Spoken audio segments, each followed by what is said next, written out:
of anything you want to call African. We are the Nordic African people.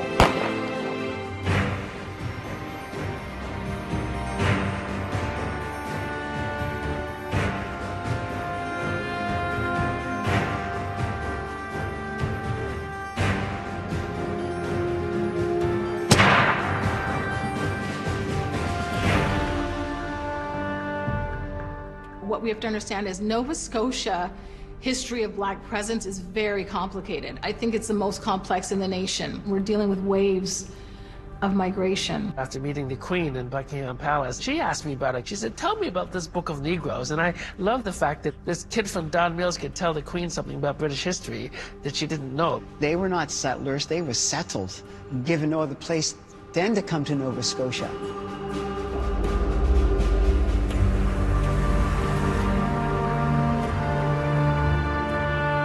This story is about the Black Loyalists, ex-slaves turned soldiers who fought alongside the British in the American Revolution.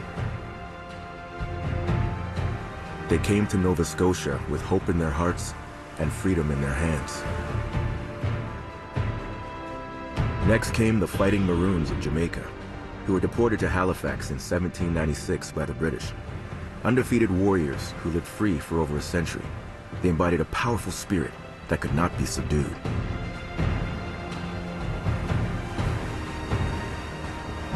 Then came the Black refugees who took up arms in defense of Canada in the War of 1812. Facing great hardship, they became part of an enduring community like no other in this country. Descendants of these three epic migrations represent Canada's largest Black population today. The Black Loyalists, Jamaican Maroons, and the Black refugees. Together, they constitute an incredible story that is Nova Scotia.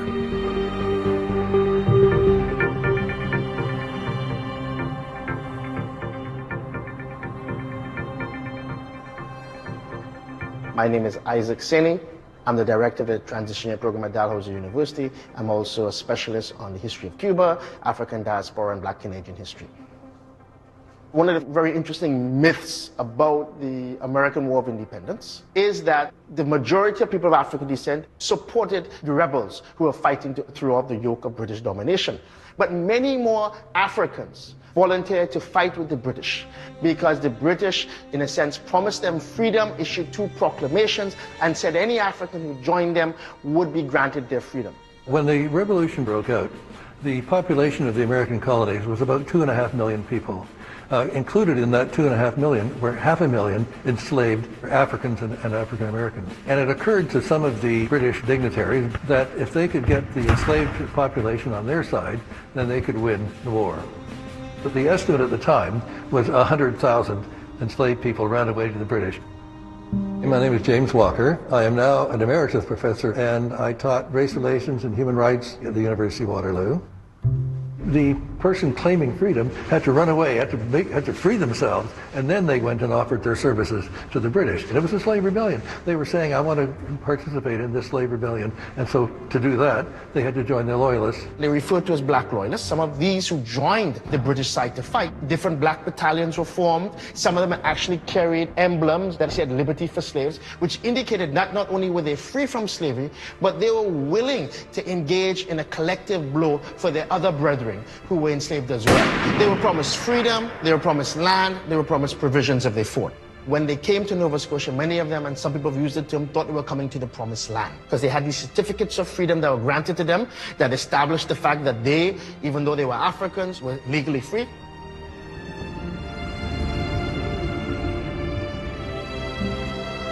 When Black people in New York City were preparing to leave, to evacuate after having served the British on the losing side of the American War, they had to have their names entered into a British military ledger called the Book of Negroes before they're allowed to set sail and come over the 9-day trip by boat from New York City to Nova Scotia. My name is Lawrence Hill, and I'm a writer. The Book of Negroes is a ledger, 150 pages, about 9 columns of information for each person. About 3,000 names are entered into it. And it's the first time in the history of North America that we have thousands of black people publicly, formally documented by a major body. It's vile in its racist language, but it's also rich and colorful in the way it describes people, what they look like.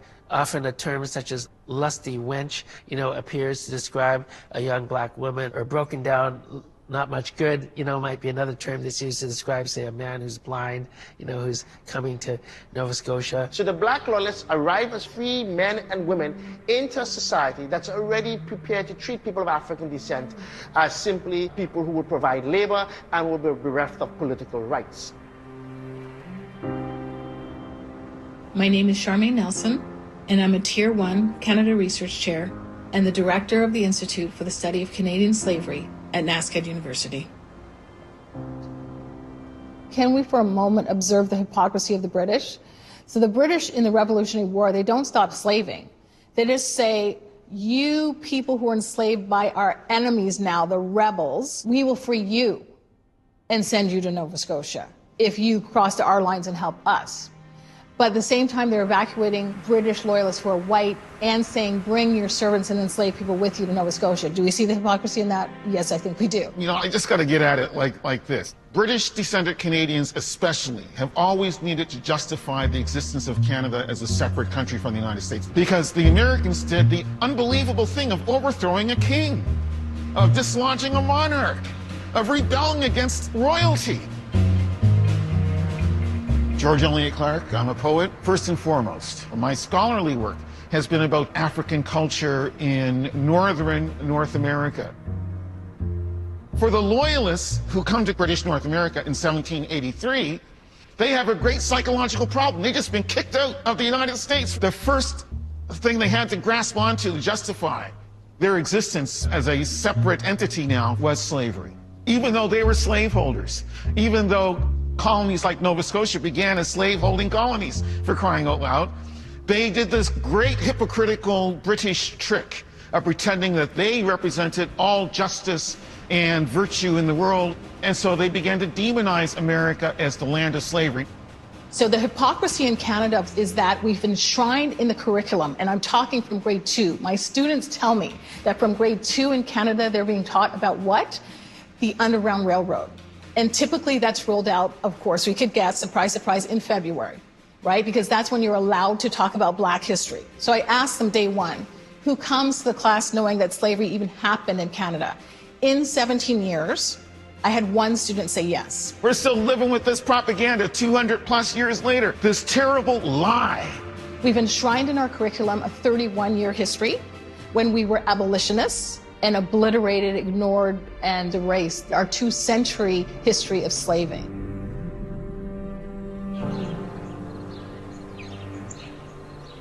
My name is Elle Jones. I'm a poet, professor, and community activist living in Halifax.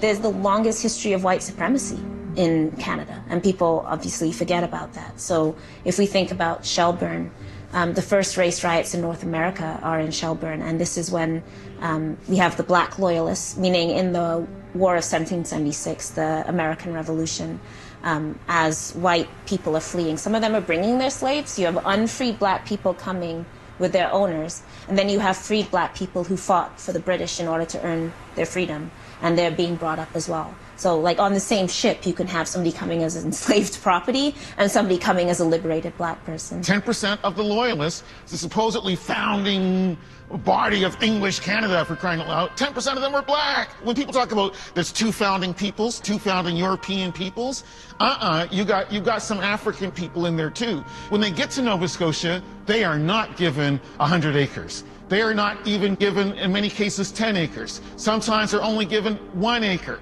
Sometimes they're not given any land whatsoever. And even though they're told, for instance, build roads, clear forests, and told that if you do this, we'll give you land, they never got the land. They never given land in proper allotments. Again, that would allow them to become independent. So they were forced into a position of dependency, which essentially meant starvation, conditions akin to slavery. It meant abuse. The Black workers had to accept whatever white employers would offer them. And that was usually a pittance. usually a pittance. They were forced to work for 1/4 of the wages. There was a lot of white unemployment, right, among the white royalists. So what happens is you have this growing frustration. The white elite were underpaying the black workers and therefore undercutting the white workers. And then within this context, there is David George. David George is an extraordinary person. He was a former enslaved African who goes through different levels of enslavement, eventually escapes, becomes a black loyalist. He is invested with a significant, not only a charisma, but a belief that he has a mission. And he's preaching not only to black congregationalists, he's also preaching to white congregationalists. And at one point, he baptizes a white woman. The ultimate transgression, which is a black man touches a white woman.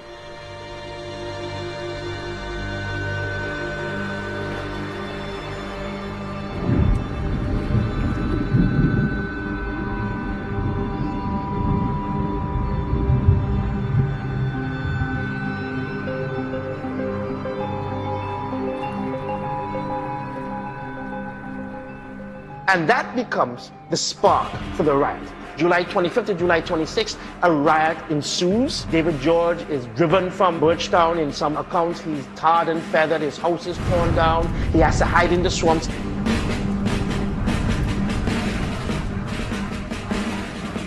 So they essentially went on a 10-day orgy of burning down the town, attacking black people, 10 days of mob terrorism in order to put black people back in their place for the crime of having essentially freed themselves. That pattern that begins here, we see that repeated across North America. The governor dispatches troops to Shelburne to restore order. He doesn't address any of the grievances of the black loyalists, and in fact, the black loyalists are further removed from receiving resources to help them. It's a typical story that's unfold. The victims of white supremacist violence, are re-victimized again. So freedom is a complicated issue. They were free from slavery, many, not all, of these early Nova Scotian blacks, but they were not free from such horrendous oppression that it could frequently lead to death. And so, were they free? Well, tell me.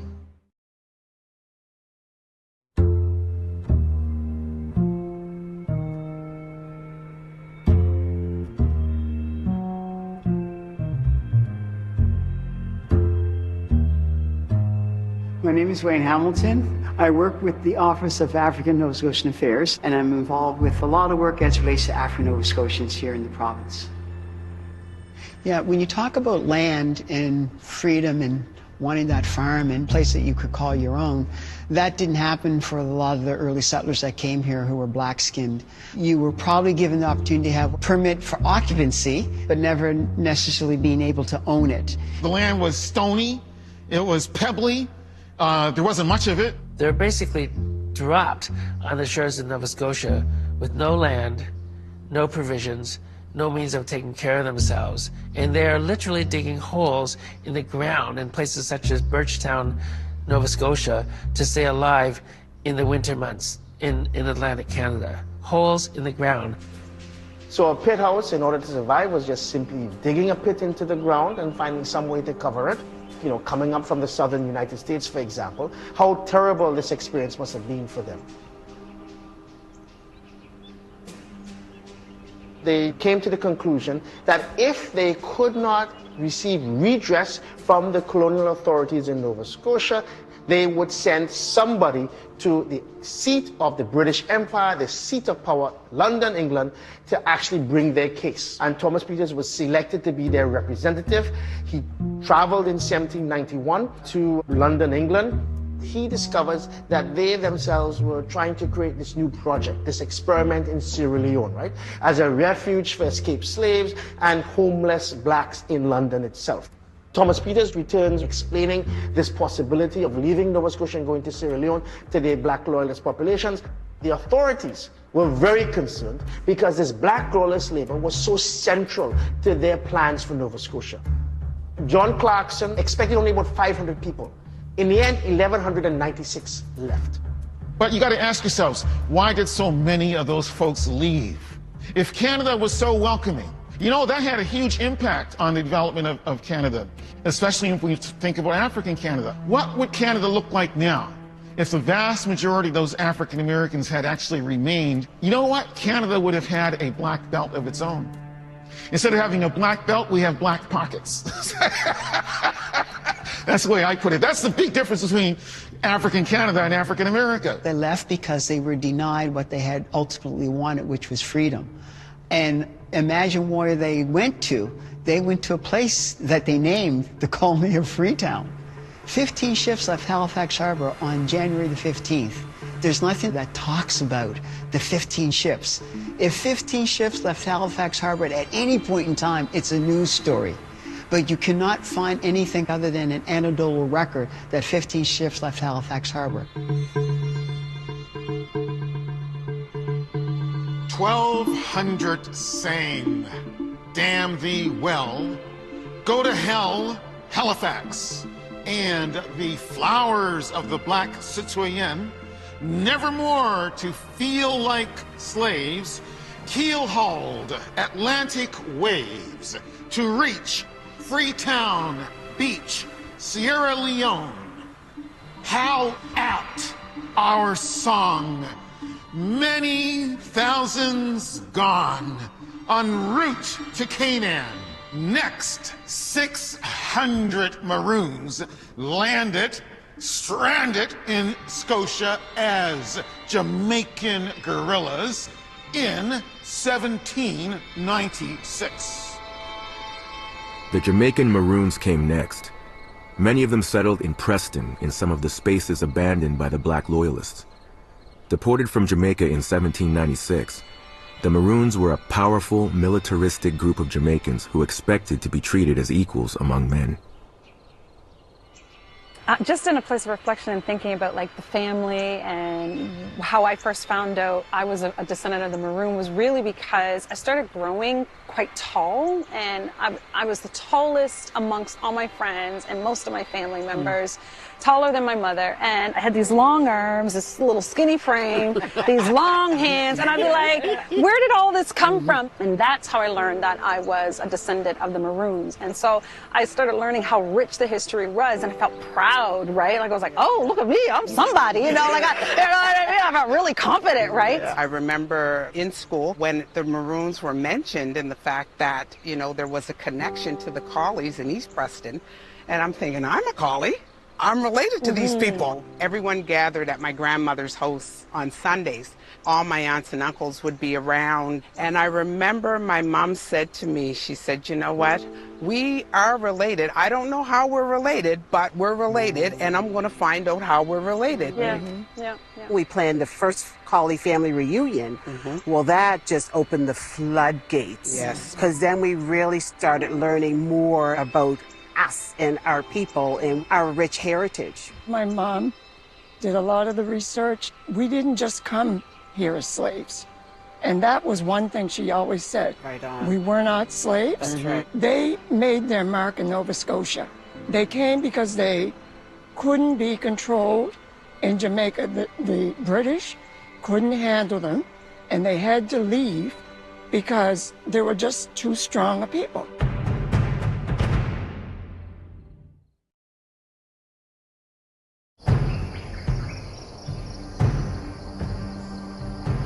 The word maroon has a primary meaning of a person who has escaped from enslavement.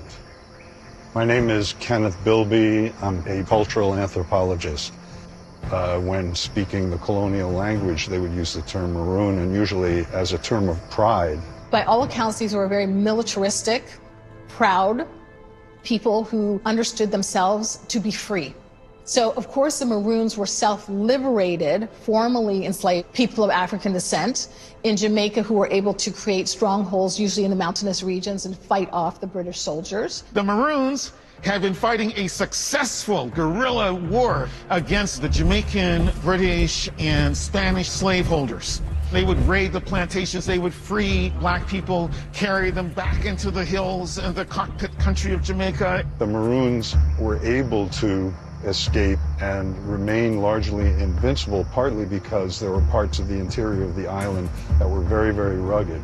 The Maroons escaped to those areas and adapted. It's quite an amazing history that they were able to come from a very different land and to learn very quickly to adapt, creating new autonomous societies, entire new nations, really, functioning, independent people.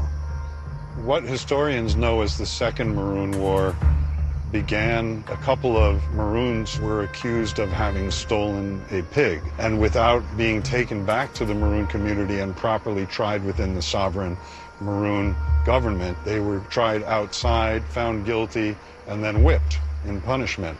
So this was a tremendous violation of the Maroons' sense of what their treaty meant. The governor, who was newly arrived, wanted to make a name for himself. He was ambitious, a careerist. While he could have negotiated through this and probably resolved this problem peacefully, he helped to instigate a full-blown war.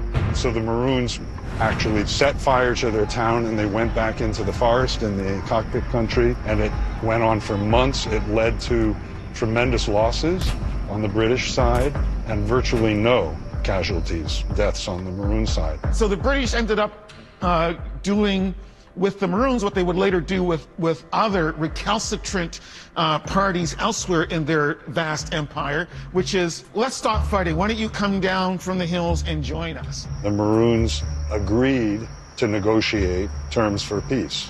So the British did not defeat the Maroons. It's clear.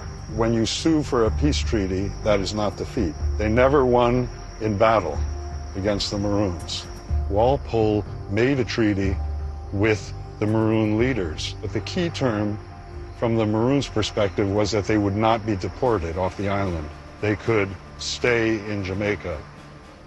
The Maroons didn't trust the British, so they didn't come in immediately. They came in over a number of months and turned in their arms. After the governor had them all there, he betrayed them. He used the excuse that they hadn't come in by the deadline that they had agreed to. Once the Maroons had no weapons, he surrounded them, had them locked up, put in chains, and put on a ship. So it was outright treachery, deceit. They were really tricked into what they thought would be a peace accord with the British, and then they were put on a ship and exiled to Nova Scotia. When they arrive in 1796, Prince Edward, the Duke of Kent, is there. There's a little flotilla comes out to meet them in Halifax Harbor because their reputation precedes them.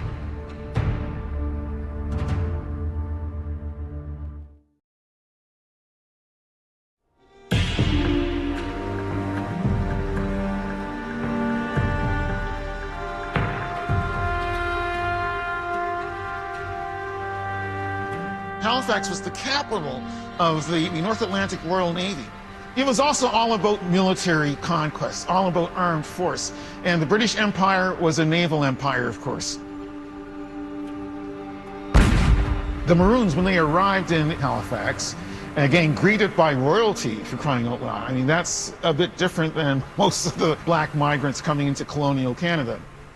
Thinking of my ancestors, the Maroons, strolling into our harbor, greeted by self-important white men who are now going to tell them what to do and how to live. Lindell Smith, I'm an elected official. I'm a municipal councilor here in Halifax. So John Wentworth was the Lieutenant Governor of Nova Scotia when the Maroons arrived in 1796. And it was in a period of war with France. So Wentworth saw in them an opportunity to defend Halifax should the French attack. And he had them working on rebuilding and expanding the Halifax Citadel. And clearly, Wentworth really did sincerely come to admire them. And of course, as part of their uniform, Wentworth had a button designed for them, an alligator, a stalk of maize, and the slogan, Jamaica to the Maroons. This is major. I mean, they just fought a successful guerrilla warfare against the British, and here's a British governor designing an insignia for them that says Jamaica should be for the Maroons. One of the confirmations of his approval of Maroons was that he had a Maroon mistress. He would have himself rowed up and down the harbor lolling back, I suppose probably drinking port or sherry or something, I don't know, with his maroon mistress leaning up against his chest. It's really great to think about Governor Wentworth having his relationship with Sarah Colley, this beautiful maroon woman, producing a child with her, who then becomes the progenitor of the Colley clan, so to speak, of the Prestons. We got to keep in mind that this is aristocracy with aristocracy, in the sense that Wentworth himself was connected to royalty. Sir John Wentworth fell in love with Sarah and took Sarah from the corner of Queen Street in Dartmouth and brought her out to Wentworth Farm. They were in a relationship and she was his housemaid and they fell in love. Their relationship was very genuine. And she ended up having a son by him by the name of George. And we all descended from George. Found in Nova Scotia's archives are the two Colley houses. The photograph depicts Lieutenant Sir John Wentworth's large farmhouse that is believed to have been built between 1792 and 1796. Located at the northeast corner of Government Street and the Old Preston Road, Sir John left the farm to his illegitimate mulatto son, George Wentworth Colley, born 16th of August 1804, to a good-looking maroon woman, Sarah Colley. The property passed on to George's son, John Wentworth Colley Sr., and to his son, John Wentworth Colley, and then on to John Albert Colley, who built a smaller house after 1818.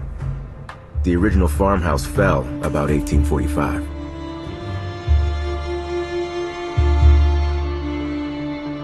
I always knew that there was a long lineage of Colley side of my family, and anyone that would meet me, they'd be like, oh yeah, you gotta be Colley, look at you. You're long, you're lanky, the way you walk. And I only learned probably in my early teens of what the history of my Colley background was. And I talk about Citadel Hill of learning about my maroon background, but I had no idea that the Maroons had any hand in building Government House at all. Again, that just adds to that story of they are city builders of important landmarks in Halifax.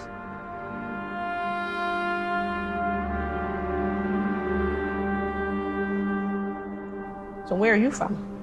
I'm from Nova Scotia. But where are you really from? Oh, well, East Preston, Nova Scotia. But I mean, where are your family from before that? East Preston, Nova Scotia. How many generations? We've been here since 1700. I often say, you know, with the exception of the First Nations people in Nova Scotia, the Mi'kmaq, we've been here.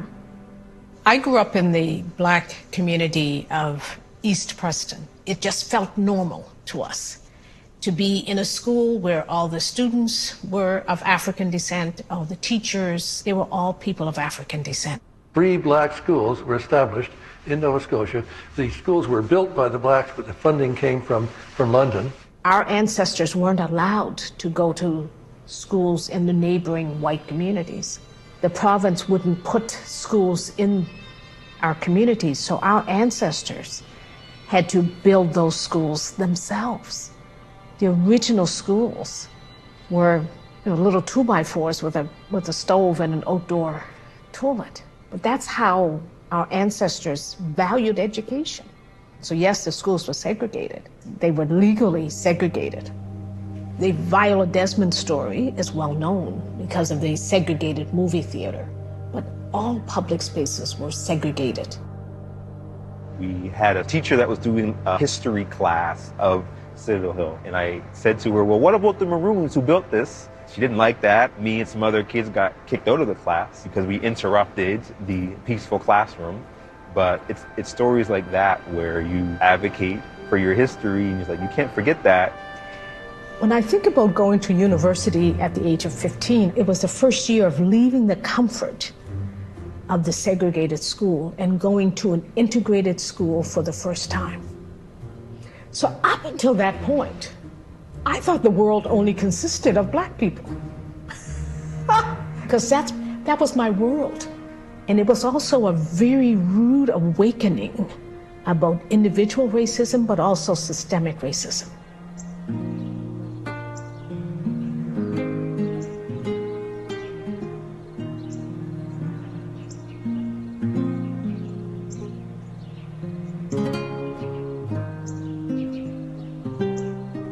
So there was a pattern for people who belonged together to be settled in group settlements.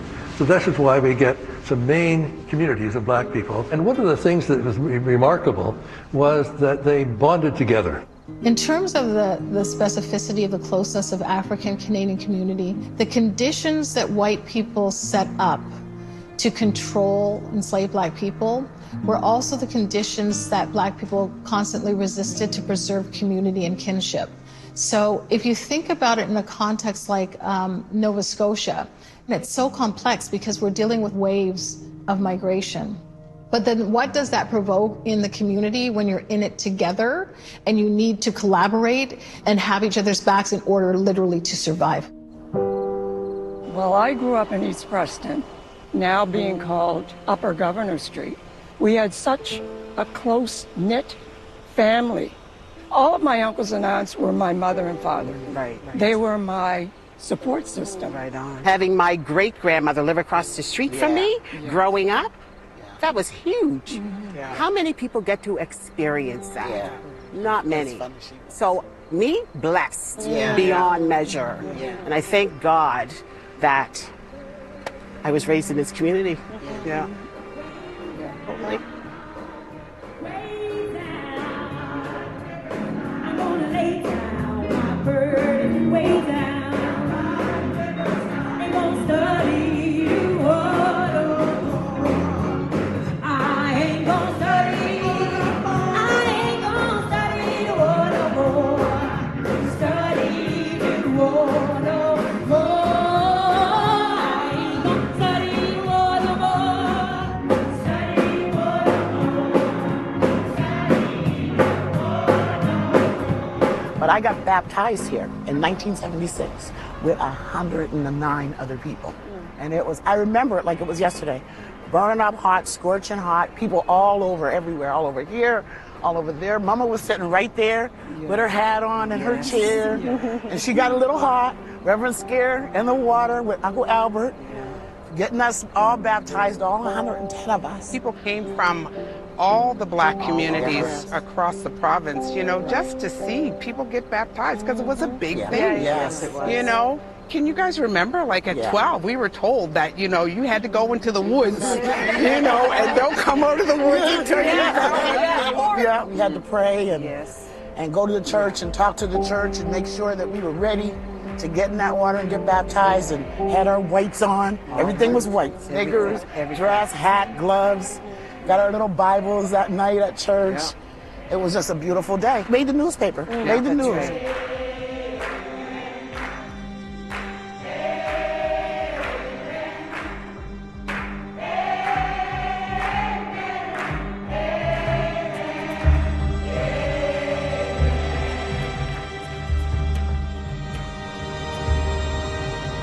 The Maroons didn't like it in Nova Scotia. It was too cold for them.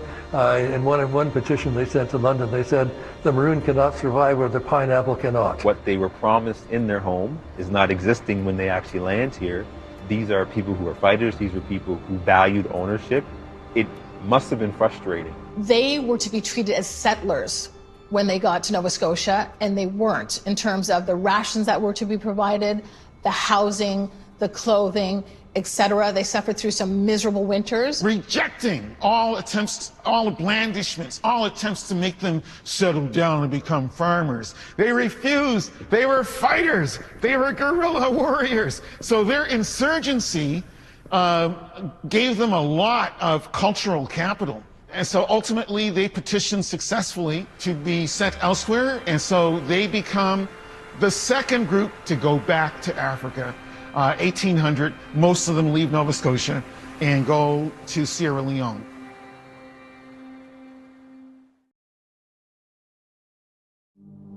We then have the next major influx, 2,000 plus people, are the group known as the Black Refugees.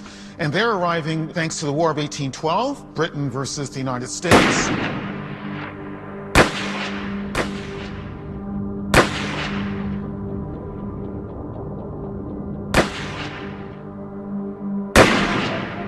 Britain again offers freedom, land, and liberty in British North America, Nova Scotia, if they will support the British side.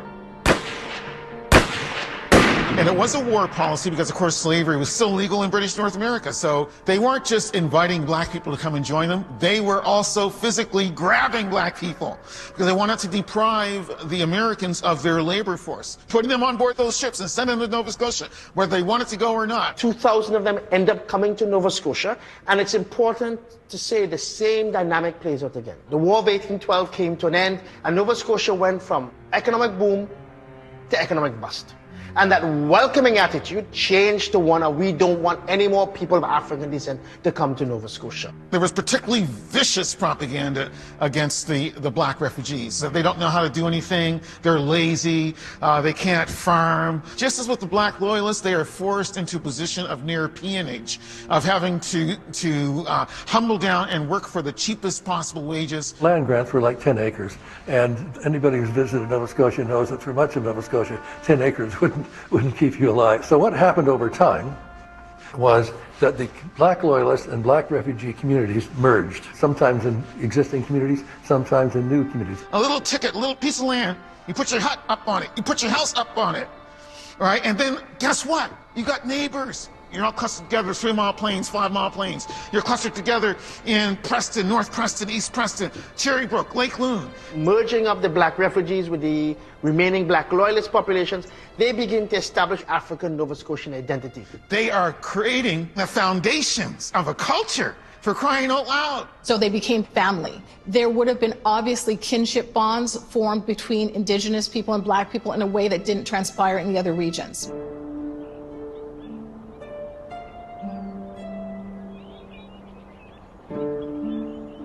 I am Anne-Marie Beals, Two-Spirit, Elnu from the territory of Mi'kma'ki. On my father's side, we are refugees from the War of 1812. And on my mother's side, of course, the Mi'kmaq and the Mi'kma'ki territory have been there since time immemorial.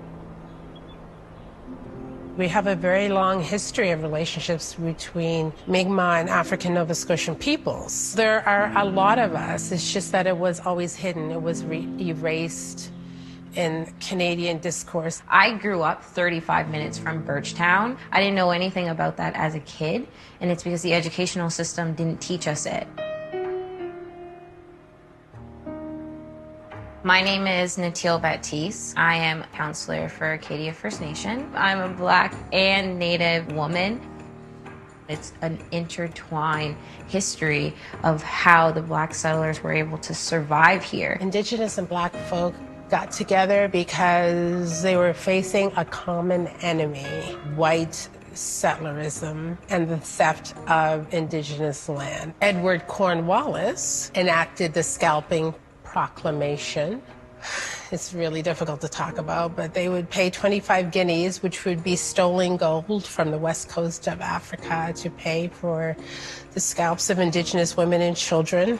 Different tactics that were done to damage the generations coming forward, so intergenerational trauma. They didn't want people to remember how to speak their language, how to practice their culture. They didn't want them to be mentally native anymore. When it comes to the Black side, there's this anger that's outwards, and it's because they were physically moved from where they were, physically branded, physically beat and whipped, and forced to do labor where it was physically hard on yourself. So the tactics were very different, but the outcome is we've been abused to break us down. So there was all this wealth that was banked off the backs of Black people and off the backs of Indigenous people, based initially on the theft of land. The land must be given back. That's the first part of that conversation. You don't own the land when you live on the reserve, and the Blacks were created the very much same way. They deserve to be able to say that the land that they've been living on is theirs. So we got caught up over the generations of not being able to build wealth through land because we never had ownership. And out of the 52 plus communities here in Nova Scotia, I would argue that most of them do not have clear title to the land that they are currently on. And still, we can't rest. We're still treated as guests. And still we are tested, street checked, and arrested. Still slave on their farms picking fruit unprotected. And the streets named for slave owners still uncorrected. You can't look in our face and say we're truly accepted. And our ancestors' dreams, unfulfilled and deferred. But we still believe freedom is more than a word. And we won't end our struggle on August the 1st, and we will not dry up in the sun. We won't burn, and there's power in our steps. We're done waiting our turn, but this still isn't freedom. Not yet. We have made it this far. There is further to get. Black history is Canadian history, and therefore the full history should be taught in the public school system. And when you erase a person's history, effectively you're telling our people that our history doesn't matter. That's one of the reasons why I was advocating so strongly to have Canada nationally recognize Emancipation Day.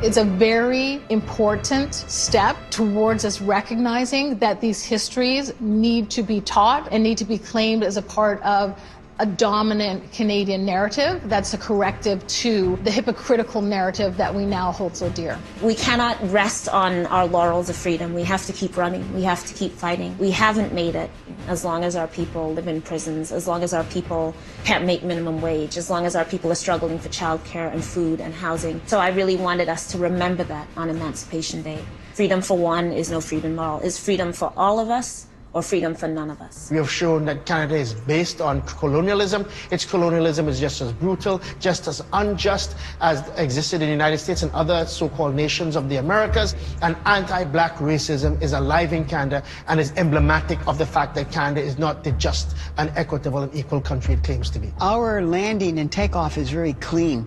We've got these groups, we know when they arrived, we know what they did, and they've all melted into this one phrase called African Nova Scotian. The African-born people are here. The African Americans, who of course too, some were African-born and some were African Caribbean. So the complexity is extraordinary, and that is the beauty of African Nova Scotianness. We do talk about the need to have a conversation around how do you use the term distinct society as it relates to African Nova Scotians. There's a distinct society in Canada. It should be recognized as a separate identity. It should be honored as a particular identity that has contributed so much to the history of this country. A lot of the work and organizations that I've been a part of, I've been the only person of African descent. The fact that I'm first in anything in this province, it makes me a little angry. My ancestors have been here since the 1700s. Surely, I shouldn't be the first in anything in this province. Our progress has been blocked in every institution. The denial of access to education that my ancestors had to endure. There is no penalty in this society if you know nothing about a historic black community. It will never hold you back. And it's for a reason. It's to break our power to organize, to keep us poor and powerless, and then to act like everything we ask for we're being given. So we don't have a right to demand this. We have no right to reparations. We've got to try to figure out to frame the definition for reparations. Why couldn't there be a reduction in the tuition fees for those of African descent that can lay claim to the fact that they've been denied equal opportunity for education? Decolonization and reparations is not about dispossessing people and driving them out of land. It's about transforming the social relations, right? And these social relations are threatening and destroying the lives of people who are not black as well, right? Because at the core of black emancipation and liberation will be the liberation and emancipation of all humanity.